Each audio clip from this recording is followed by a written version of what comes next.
ऐसी खुदाबंद की अनुग्रह जो पहले कभी नहीं हमने देखा। परमेश्वर ने हमें दिखाया है कि वो आपके साथ खड़ा है, वो इस कलीसिया के साथ खड़ा है, वो अपने दासों के साथ खड़ा है, वो अपने लोगों के साथ खड़ा है। उसके लिए कुछ भी असंभव नहीं है।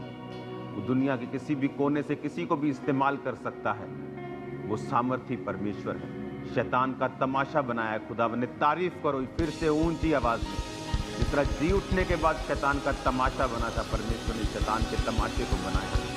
Hallelujah, hallelujah, hallelujah. मेरी प्रार्थना है चर्च कि परमेश्वर का आत्मा इस ग्लोरियस अनॉइंटिंग को, इस ग्लोरियस, इस विक्टोरियस, इस जयवंत अनॉइंटिंग को आपकी जिंदगियों में भेजे।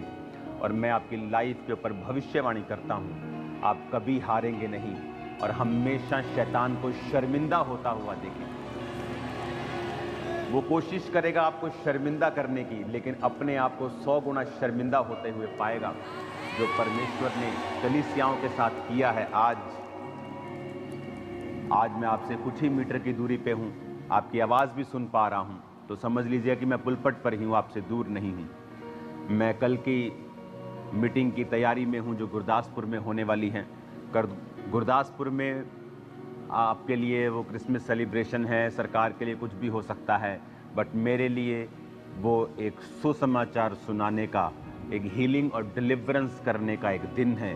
तो मैं आपको इनवाइट करता हूं कल गुरदासपुर उस हीलिंग और डिलीवरेंस मीटिंग में, जहां परमेश्वर का आत्मा आपको हील भी करेगा और आपको डिलीवर भी करेगा और उस अनॉइंटिंग से आपको छुएगा जो विक्ट्री की है, जो परमेश्वर ने हमें दिखाई है, आपको दिखाई है, चर्च को दिखाई है और ऊंचा किया है परमेश्वर के लोगों को। तारीफ करो खुदावंद के नाम की फिर से जितनी कर सकते हो। हालेलुया। आज मेरा मन आनंदित है।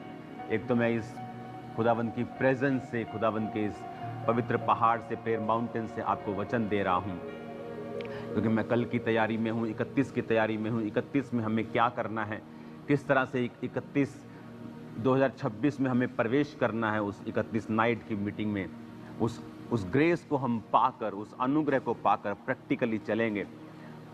जो कुछ मैंने 2025 के क्रॉसओवर में मांगा था, जब हम 24 में थे, कि परमेश्वर ये साल मुझे अपने नज़दीक लेके जा, ये साल बड़े कार्य कर, ये साल वहाँ सुसमाचार पहुँचे जहाँ नहीं पहुँचा, खुदाबंद ने उसे किया है। मैं आपको बता रहा हूँ 2026 ग्रेटेस्ट साल होने वाला है आपका और मेरा, यीशु मसीह के नाम में ग्रेटेस्ट साल होने वाला है। चर्च ने देखा है एग्जाम्पल 2025 दिसंबर के महीने में किस तरह से परमेश्वर ने शैतान को शर्मिंदा किया। उसने आपको बताया है कि वो आपके साथ है, वो आपके लिए लड़ा है। उसने बताया है कि अगर तुम लोग नहीं लड़ोगे तो मैं तुम्हारे लिए फाइट करूंगा, मैं तुम्हारे लिए खड़ा रहूंगा। परमेश्वर का झंडा कायम था, कायम है और कायम रहेगा यीशु मसीह के सामर्थी नाम में, क्योंकि परमेश्वर का मकसद इस धरती का नहीं है। उसका मकसद, उसका राज्य इस धरती का नहीं है।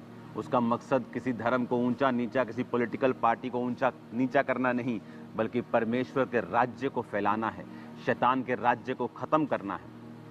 वो शैतान जो नशों, जो बीमारियों, जो दुखों, तकलीफों, डाइवोर्स और पेन्स और कलेश और गरीबी का रचन करता है, उस शैतान के राज्य को खत्म करना है। इसलिए प्रभु यीशु मसीह ने कहा था, प्रार्थना करो, हे पिता तेरा राज्य आए। कौन सा राज्य? वो पॉलिटिकल राज्य की बात नहीं कर रहा। परमेश्वर को कभी छोटा मत करो। वो किसी और राज्य की बात नहीं कर रहा, वो स्वर्गीय राज्य की बात कर रहा है। स्वर्ग में अंधेरा नहीं है, स्वर्ग में बीमारी नहीं है, क्लेश नहीं है, दुख नहीं है, टेंशन नहीं है, डिप्रेशन नहीं है, वरी नहीं है, चिंता नहीं है, फ्यूचर की कोई चिंता वहाँ नहीं है।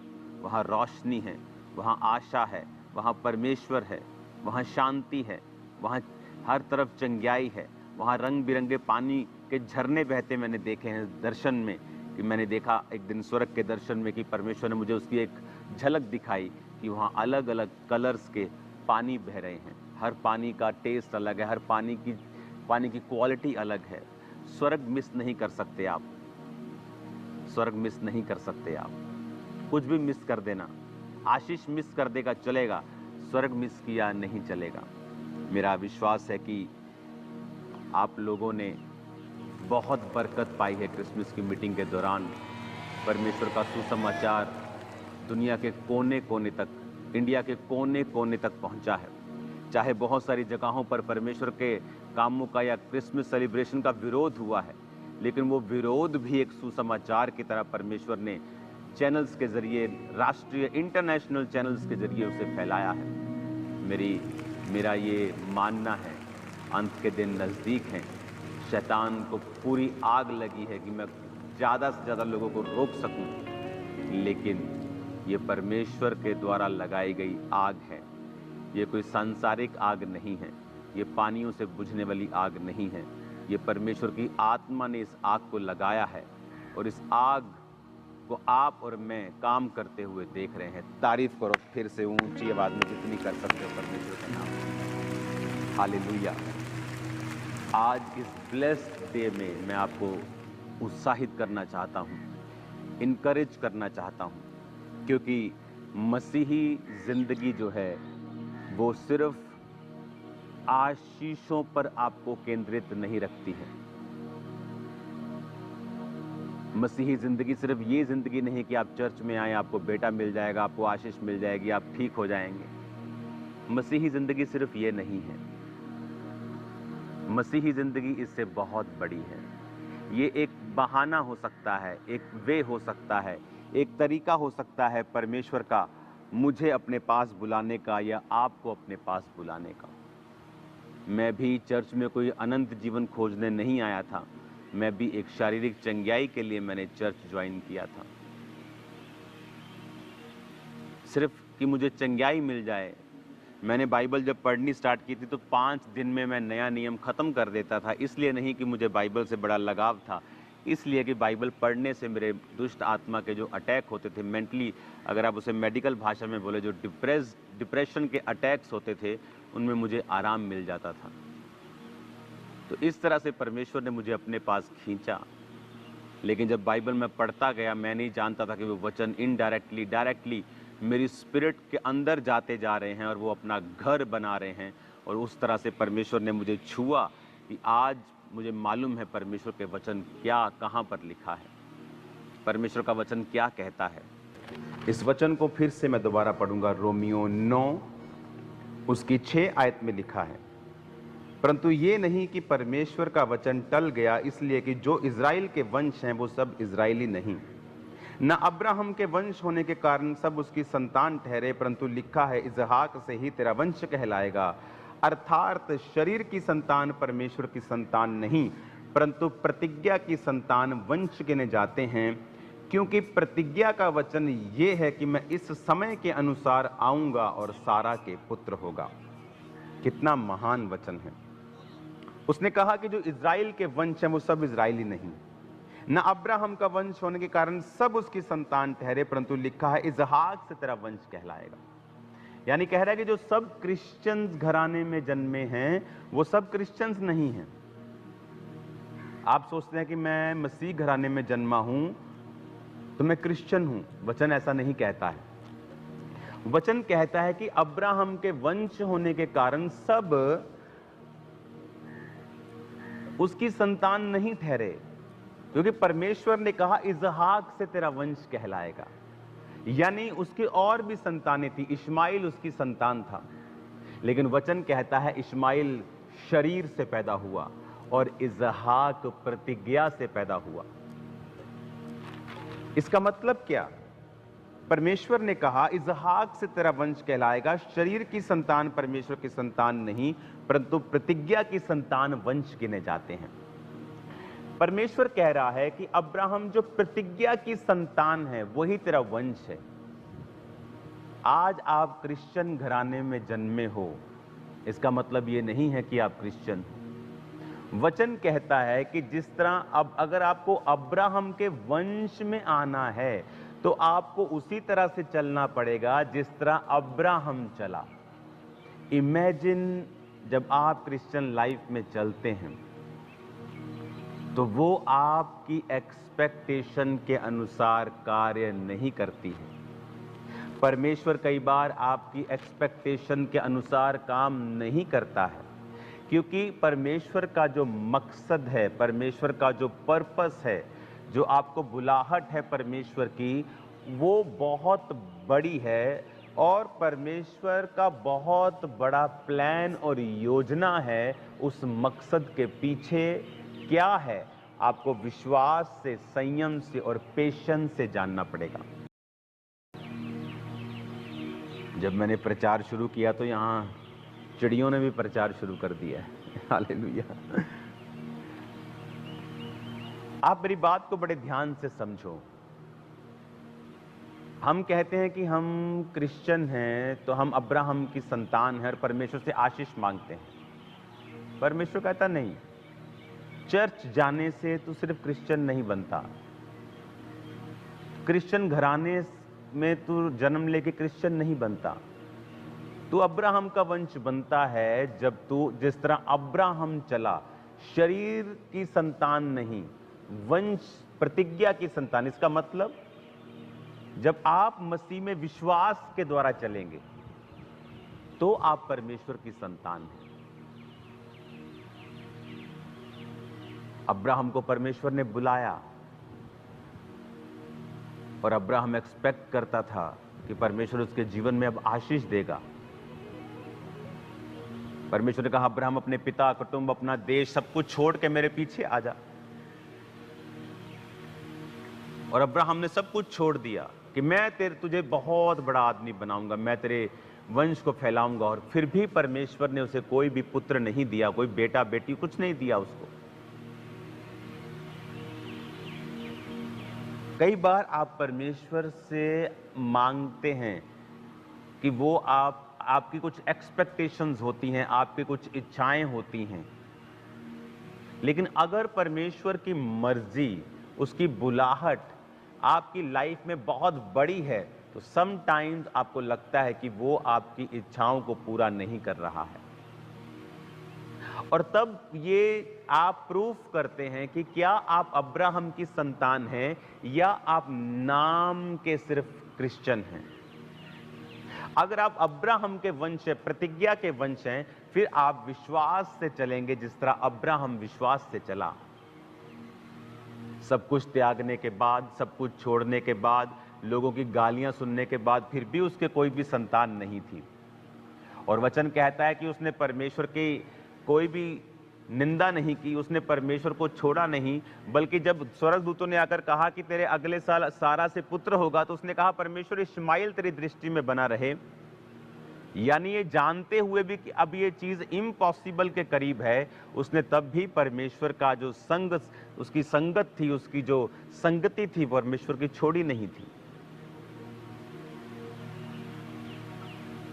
अगर मुझे परमेश्वर मेरी प्रार्थनाओं का उत्तर पहले 3 साल में दे देता, आज मैं यहां डेफिनेटली ना बैठा होता। मैं आपको बता सकता हूं, जो आप देख रहे हो, जो आप एक्सपीरियंस कर रहे हो, जो आप ले रहे हो खुदा बाप से, जो इस सेवकाई के द्वारा आपने आशीष पाई है, आप ये नहीं ले रहे होते।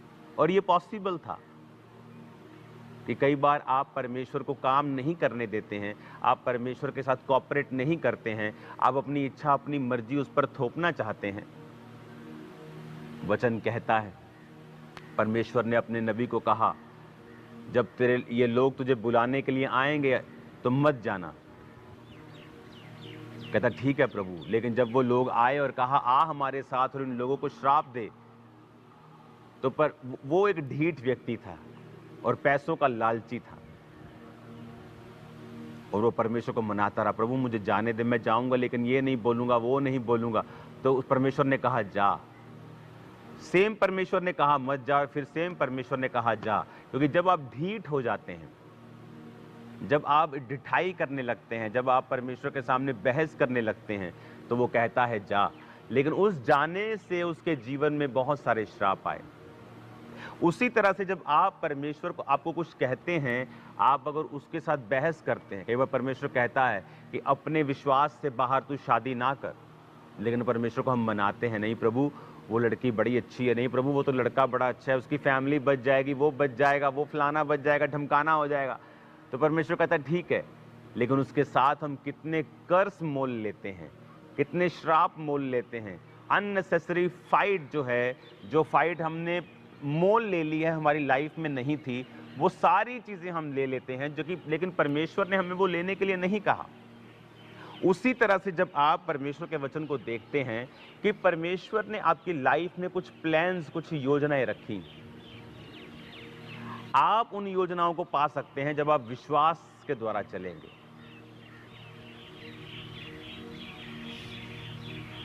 इनको उड़ाना जरा 2-3 को। हालेलुया। इमेजिन करो, परमेश्वर ने अब्राहम को बुलाया और सालों से कोई बेबी उसके पास नहीं, और परमेश्वर ये चाहते थे कि मैं उसको संतान दूं, लेकिन इम्पेशंस। मूसा को मालूम था कि परमेश्वर ने उसे इस्तेमाल करना है, एक व्यक्ति को मार दिया। इम्पेशंस। परमेश्वर आपको यूज नहीं करता, वो अपनी लाइफ, आपकी लाइफ में अपने जो मेन मकसद है उसको पूरा नहीं कर पाता जब आप पेशेंस नहीं रखते, धीरज नहीं रखते। ओह, मैं 86 साल का हो गया हूँ, सारा भी कह रही, ओह मेरी इतनी उम्र हो गई, मेरी 77 साल उम्र हो गई है, मेरी इतनी उम्र हो गई, बेबी नहीं हो रहा। ऐसा कर, तू इस औरत के साथ तू बेबी कर ले। इम्पेशेंस, धीरज खो देना अपना। मूसा को पता था कि मैं इनको छुड़ाऊंगा, लेकिन धीरज खो दिया और कत्ल कर दिया, और 40 साल फिर भागा, परदेसी होके रहा। वहां परमेश्वर ने उसके धीरज पर काम किया, उसके जीवन पे काम किया, उसके स्वभाव के ऊपर काम किया, और जब परमेश्वर ने उसको पूरा देखा तो फिर अपनी महिमा के लिए उसे बुलाया। परमेश्वर की बुलाहट आपके जीवन में कभी भी खत्म नहीं होती है, लेकिन वो चाहता है कि हम उस स्पिरिचुअल लेवल तक पहुंच जाएं जहां से वो सारी ब्लेसिंग्स को, सारी चीज़ों को हमारे जीवन के ऊपर रिलीज कर सके। कई बार परमेश्वर ने आपको कुछ देना होता है, कुछ आशीष देनी होती है, या एक बहुत बड़ा काम आपकी ज़िंदगी में करना होता है, लेकिन वो वेट करता है कि कब आप उस स्पिरिचुअल मैच्योरिटी तक पहुंचेंगे। वचन कहता है कि बालक जब तक बालक है, यद्यपि सभी वस्तुओं का स्वामी है, लेकिन उसमें और नौकर में कोई भी भेद नहीं। आपके घर का नौकर आपके साथ रहता है, आपके साथ खाता है, वही खाना खाता है, आपके जैसे कपड़े पहनता है, आप ही के घर में रहता है। आपका बालक, आपका बेटा भी उसी घर में रहता है, वही खाता है, वैसे ही कपड़े पहनता है। दोनों में कोई फर्क नहीं, जब तक कि आपका बालक बड़ा नहीं हो जाता और आप उसको योग्य नहीं समझते कि अब ये सारे साम्राज्य को संभाल सकता है। उसी तरह से स्पिरिचुअल लेवल में परमेश्वर भी हमें एक नौकर की नाई रखता है, हमें खाने पीने को देता है, हमारी सुरक्षा करता है, लेकिन बड़े कार्य हमारी जिंदगी में नहीं होते हैं, क्योंकि वो परमेश्वर इंतजार करता है कि परमेश्वर हमें वो सारी चीज़ें दे सके, हम इतने स्पिरिचुअल मैच्योर हों कि परमेश्वर हमें वो सारी चीज़ें जो खुदावंद की ओरिजिनल बुलाहट है, बड़ी बुलाहट है, हमारी लाइफ में आए और हम उसे पचा सकें। इसलिए आप देखेंगे कि क्यों शैतान आपकी स्पिरिचुअल ग्रोथ को रोकना चाहता है, क्यों वो आपको छोटी छोटी चीज़ों में, छोटी छोटी बुरी आदतों में, फोन, व्यभिचार, चोरी चकारी, गंदा मजाक, डिस्ट्रैक्शंस, चीज़ें छोटी छोटी, जेलसी, विरोध, लड़ाई, हत्याएं, छोटे छोटे आपको इन संसार की चीज़ों में फंसाता है, ताकि आप उस स्पिरिचुअल मैच्योरिटी तक ना पहुंच पाएं। आपने इस चर्च को देखा, जब इस चर्च ने स्पिरिचुअल मैच्योरिटी को दिखाया, विरोध के बावजूद अपने पेशेंस को बना के रखा, और मेरे परमेश्वर ने लगाई हैं, ऐसी लगाई हैं कि याद रखेंगे सभी, क्योंकि मेरा परमेश्वर फाइट करने वाला है, लेकिन मैं फाइट करने वाला नहीं। उसने मुझे कहा है मैं सुसमाचार का प्रचार करूं, लेकिन वो कहता पलटा लेना मेरा काम है। हालेलुया। आप नोटिस कर लो, आप पिछले सालों सदियों के इतिहास निकाल के देख लो, जिस किसी व्यक्ति ने परमेश्वर के नाम का मजाक उड़ाने की या उसको नीचा करने की कोशिश की है, आप थोड़े ही हफ्तों में देखना वो कैसा रोता हुआ आपको नजर आता है। ये अब की बात नहीं है, ये सदियों से होता आ रहा है। जिस जिस हुकूमत ने खुदावंद के लोगों का साथ दिया है, परमेश्वर उसके साथ खड़ा रहा है, चाहे वो अन्य जाति क्यों ना हो। जिन जिन लोगों ने परमेश्वर के लोगों को सप्रेस करने की कोशिश की है, परमेश्वर ने उनका कुछ नहीं छोड़ा इस धरती के ऊपर। इतिहास पढ़ के देख लो, ये सदियों से चलता आ रहा है। जीसस क्राइस्ट के जन्म से पहले से लेकर जीसस क्राइस्ट के जन्म के बाद तक ये चलता आ रहा है। इसलिए तो कहते हैं we are proud to be a Christian. हमें अपने मसीही होने पर घमंड है, हमें परमेश्वर पे घमंड है कि वो हमारा लड़ने वाला परमेश्वर है। हालेलुया। हमें क्या करना है? हमारा काम लड़ना नहीं, हमारा काम है परमेश्वर का काम करना। लड़ने वाला हमारा परमेश्वर है। हमें लाठी डंडों और बंदूकों की जरूरत नहीं है। उसके स्वर्गदूत काफी हैं हमें सुरक्षित करने के लिए। आमीन। आपका काम है कि आप ये समझें कि प्रतिज्ञा से ही वंश गिने जाते हैं, विश्वास से ही आप अब्राहम की संतान कहलाते हैं।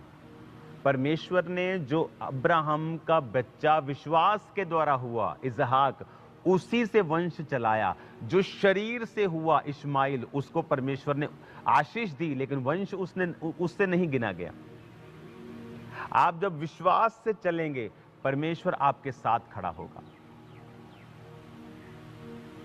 इतने सालों के बाद भी, कोई बेबी ना होने के बाद भी वो परमेश्वर के संग रहा।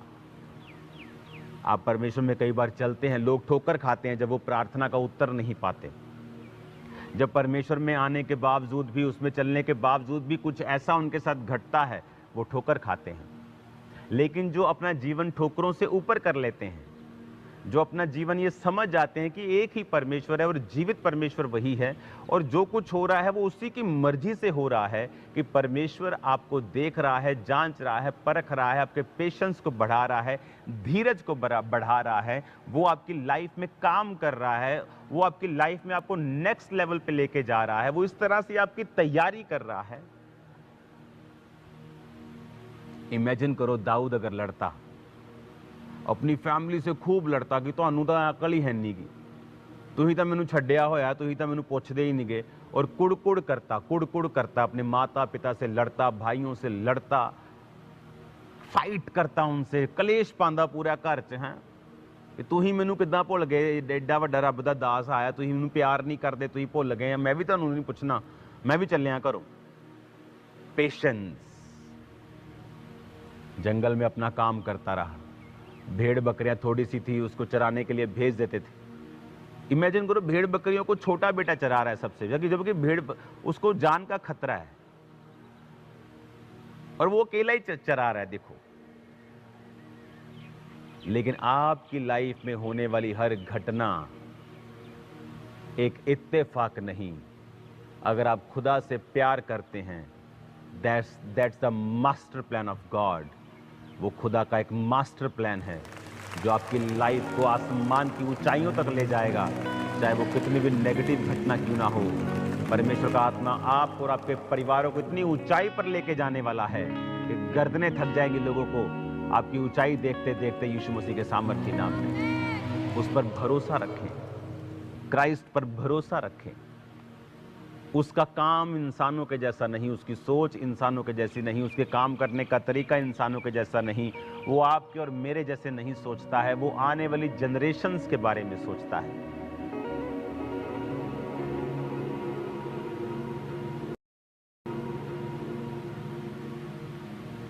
हालेलुया। आज हमें ये बात समझने की जरूरत है, आज हमें ये चीज समझने की जरूरत है कि मुझे विश्वास से चलना है, मुझे फेथ से चलना है। मैं विश्वास से परमेश्वर की संतान ठहराया जाता हूं, ना कि क्रिश्चियन घर में जन्मने से। मैं विश्वास से चलूंगा। हर व्यक्ति की फाइट अलग है, हर व्यक्ति की फाइट अलग है, मेरी अलग है, आपकी अलग है, पर विश्वास सेम है। हम लोगों का तरीका जाने का सेम है। लड़ाई अलग अलग है, परीक्षाएं अलग अलग हैं, लेकिन उस पर जयवंत होने का तरीका एक ही है। खुदा बाप आपके संग हों, आपको बुद्धि दें और समझ दें। इमेजिन करो, दाऊद लड़ा नहीं, फाइट नहीं की, कलेश नहीं डाला, उसे परमेश्वर की मर्जी समझा और उन्हीं दिनों में गोफन चलाने के लिए वो प्रिपेयर हुआ, क्योंकि संग तो कोई था नहीं। तो जान पर बनाई, कोई भालू आएगा, शेर आएगा, उसकी भेड़ को उठा के लेके जाएगा, तो गोफन चलाता था वो। एक गोफन लगा के, पत्थर लगा के मारता था वो, तो शेर भालू भागते थे। तो जब चलाना जरूरी था तो मारना भी जरूरी था, कि बजे तो अच्छी जगह बजे कि वो भागे। तो सम टाइम ये चैलेंजेस आपको तैयार कर देते हैं कि जब गोलियत उसके सामने आया तो उसने एक ही मारा और माथे के अंदर धंस गया और वो जमीन पे गिरा और उसी की तलवार से उसका सिर काट दिया। वैरी अपनी ही चाल में मर जाएगा, आप देखना। शैतान अपनी ही चाल में मर जाएगा, आप देखना। हमारा खुदावंद इतना महान, इतना सामर्थी परमेश्वर है। आपको हंसी आएगी, आप घर बैठकर हंसेंगे, आप घर बैठकर खिलखिला के हंसेंगे, जो आप देखेंगे कि परमेश्वर आपके लिए क्या कर रहा है, वो कैसे कर रहा है। कि आप कुछ नहीं कर रहे, लेकिन खुदावंद आपके लिए देशों में कार्य कर रहा है, विदेशों में कार्य कर रहा है। हालेलुया। परमेश्वर का आत्मा ये आपको निशानी दे, ये चीजों को डाल देगा। उनके हृदयों से परमेश्वर बात करेगा कि वो अपने विश्वास को आगे लेके जाएं। अपने हाथों को उठाओ, वर्शिप करेंगे अपने हाथों को उठा के। जब सिताइश होती है रूह की बारिश